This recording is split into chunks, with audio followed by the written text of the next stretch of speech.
Good morning everyone, good morning class 11। So yesterday हम लोगों ने क्या करा था, yesterday we have studied about Le Chatelier principal, ठीक है। और ले चार्टियर प्रिंसिपल के हमने थ्योरेटिकल सारे कॉन्सेप्ट सीखे थे, ठीक। आज हम लोग क्या करेंगे, आज हम लोग पढ़ेंगे थोड़ा सा आयनिक इक्विलिब्रियम के बारे में। अभी एक चैप्टर हमारा मतलब ये चैप्टर चल रहा है इक्विलिब्रियम, इसका हाफ पार्ट हम खत्म कर चुके हैं, बाकी हाफ पार्ट प्रोसीड करते हैं। That will be ionic equilibrium, ठीक।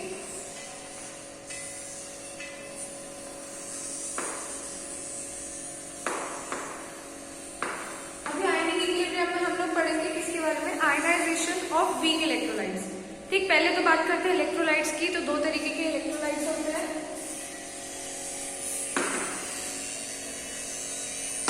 एक होते हैं हमारे पास स्ट्रॉन्ग इलेक्ट्रोलाइट,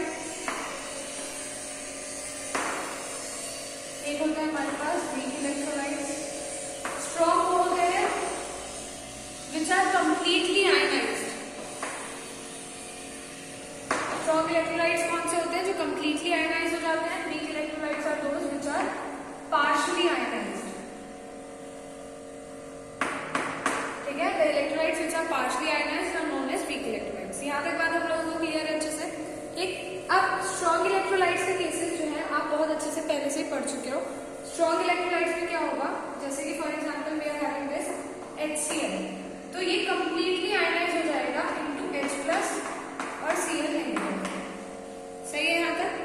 तो अगर ये कंप्लीटली आयनाइज हो रहा है H+ और Cl नेगेटिव के अंदर, तो इसका मतलब यहाँ पे इक्विलिब्रियम तो स्टैब्लिश हो ही नहीं रहा, क्योंकि इक्विलिब्रियम कब होता है, जब रिएक्शन फॉरवर्ड भी हो, बैकवर्ड भी हो और रिएक्शन कंप्लीट ना हुई हो, है ना। बीच में ही कहीं पर क्या हो जाता है, इक्विलिब्रियम स्टैब्लिश हो जाता है। बट इस केस में हमारे पास क्या है, रिएक्शन कंप्लीट हो चुकी है, तो यहाँ पर इक्विलिब्रियम स्टैब्लिश नहीं होने वाला, ठीक। तो इसलिए इसको हमें यहाँ पे पढ़ने की जरूरत नहीं है।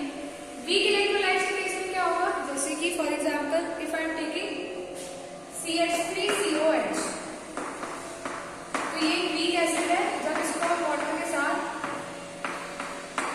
एक्वस सॉल्यूशन बनाते हैं तो ये आयनाइज हो जाता है into CH3COO- and H3O+, hydronium ion बन जाता है और CH3CO नेगेटिव आयन बन जाता है।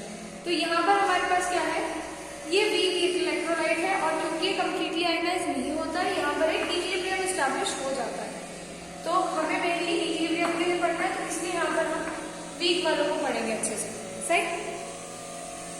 तो अब बात करते हैं, अगर आयनाइजेशन होता है वीक इलेक्ट्रोलाइट्स का तो क्या होता है। आयनाइजेशन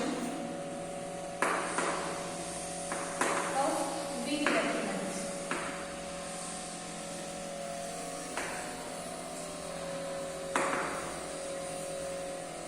अब इसमें सबसे पहले हम एक टर्म पढ़ेंगे, that is degree of dissociation.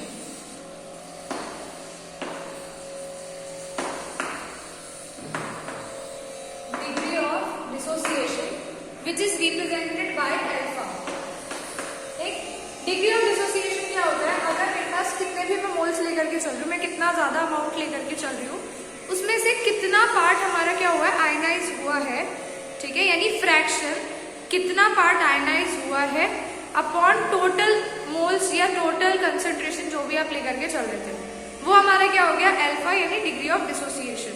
तो डिग्री ऑफ डिसोसिएशन क्या है, एक फ्रैक्शनल वैल्यू है कि कितने में से कितना पार्ट हमारा क्या हुआ है, आयनाइज हुआ है। तो कैसे निकालते हैं अल्फा, मोल्स में देख लेते हैं, मोल्स आयनाइज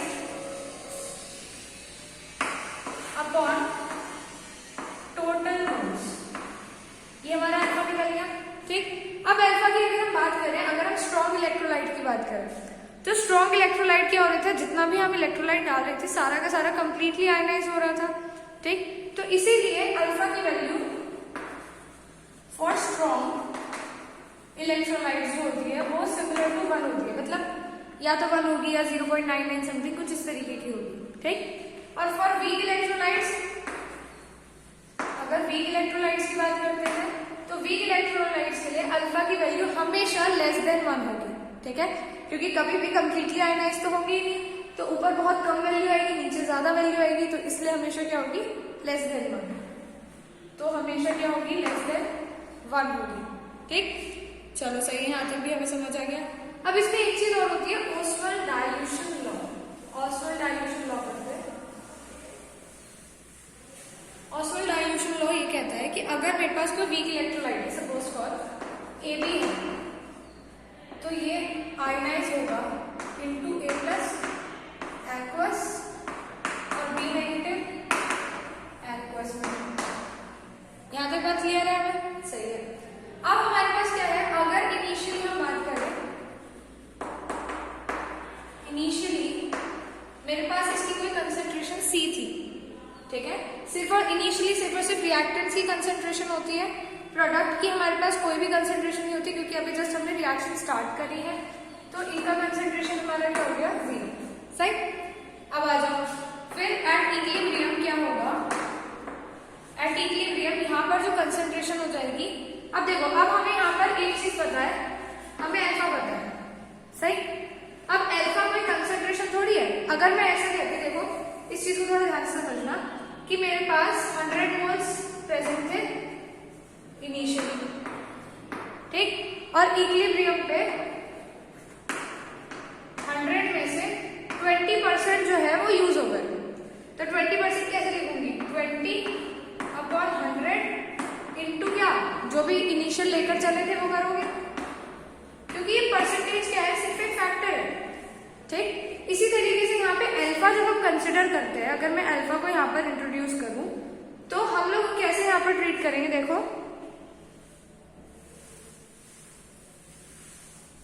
अल्फा क्या है, अल्फा सिर्फ और सिर्फ क्या है, फ्रैक्शन है। अल्फा क्या है, सिर्फ और सिर्फ फ्रैक्शन किसका, कि जो मोल्स आयनाइज हो चुके हैं अपॉन टोटल। अगर मुझे वो कंसंट्रेशन निकालनी है कि कितना पार्ट मेरा रिएक्ट कर चुका है, अगर मुझे वो कंसंट्रेशन निकालनी है, तो यहां से मुझे ये पता चल रहा है कि कितना रेशो में रिएक्शन कर रहा है। अगर मैं इसमें अपनी कंसंट्रेशन की मल्टीप्लाई कर दूं, तो मुझे वो कंसंट्रेशन मिल जाएगी। अगर मैं क्या करूं, अल्फा में मल्टीप्लाई कर दूं कंसंट्रेशन की, तो मुझे क्या मिल जाएगा, वो कंसंट्रेशन विच इज आयनाइज्ड। देखो, तो मुझे वो कंसंट्रेशन मिल जाएगी जो आयनाइज हो चुकी है, ठीक, क्योंकि ये वो रेशो है कि कितना पार्ट आयनाइज हो रहा है टोटल में से। अब इसको हम किसमें मल्टीप्लाई करेंगे, कंसंट्रेशन में, तो हमें वो कंसंट्रेशन मिल जाएगी जो कि आयनाइज हुई है। तो यहाँ पर हम लोग, अगर मुझे इक्विलिब्रियम पे, मुझे पता है मेरी कंसंट्रेशन पहले C थी, अब C में से कुछ पार्ट रिएक्ट कर गया होगा, वो कितना पार्ट होगा जो रिएक्ट करा होगा, C alpha, C into alpha, तो C माइनस C अल्फा बना दूंगी इसको, ठीक। कितना पार्ट यहाँ पे क्या हुआ होगा, प्रोडक्ट बनाया होगा, वो भी C अल्फा होगा। ये मैं पहले X वाली तरीके से तुम्हें सिखा चुकी हूँ, ये भी क्या हो जाएगा, C अल्फा हो जाएगा, ठीक। अब अगर मैं Kc का यहाँ पर Kc एक्सप्रेशन निकालूं, तो क्या हो जाएगा, Kc is equals to concentration of product, मतलब A का कंसंट्रेशन इंटू B का कंसंट्रेशन अपॉन AB का कंसंट्रेशन। A का कितना है, C alpha into C alpha upon C alpha 1 minus into C minus C alpha, reactant का यही concentration है। इनको क्या करूं, आपस में मल्टीप्लाई कर दूं, तो this will become C alpha square, C square alpha square upon, यहाँ C कॉमन ले लूं, C कॉमन ले लिया, ये बन गया 1 माइनस अल्फा, ठीक। C से C कैंसिल आउट, ठीक। तो हमारे पास क्या एक्सप्रेशन निकल के आया, Kc is equals to C alpha square upon 1 minus alpha. एक तो ये फॉर्मूला एक्सप्रेशन आ गया हमारे पास, ठीक। अब क्या है, वीक इलेक्ट्रोलाइट का केस हम डिस्कस कर रहे हैं, तो वीक इलेक्ट्रोलाइट में क्या होता है, अल्फा बहुत ज्यादा छोटा होता है, ठीक। तो 1 माइनस अल्फा को हम क्या कर देते हैं, नेग्लेक्ट कर दें, इसको सिमिलर मान लेते हैं किसके, 1 के। 1 माइनस अल्फा को, अल्फा हमने नेग्लेक्ट कर दिया, तो 1 माइनस अल्फा किसके इक्वल हो गया, अल्फा के, ठीक। तो यहाँ से Kc किसके इक्वल हो जाएगा, Kc will be equal to C alpha square, ये वाला पार्ट क्या हो गया, नेग्लेक्ट हो गया, ये वाला पार्ट नेग्लेक्ट हो गया, this will Kc is equals to C alpha square हो गया, ठीक। अब अगर मुझे Kc गिवन और मुझे अल्फा की वैल्यू निकालनी है, तो देखो मैं कैसे निकालूंगी, इस पार्ट में देखो कैसे निकालेंगे हम? हमें पता है KC is equals to C alpha square हो गया, तो alpha square is equals to क्या होगा? KC अपॉन C, तो अल्फा इज इक्वल्स टू क्या होगा? Under KC upon C। तो यहाँ से हम अल्फा की वैल्यू भी कैलकुलेट कर सकते हैं। ये सारी चीजें आपके न्यूमेरिकल्स में यूज आएंगी, तो इस कॉन्सेप्ट को बड़े अच्छे से समझेंगे। ठीक, बहुत सारे क्वेश्चन है इसके ऊपर। चलिए, हैव अ नाइस डे, और इसको अच्छे से कर लीजिएगा।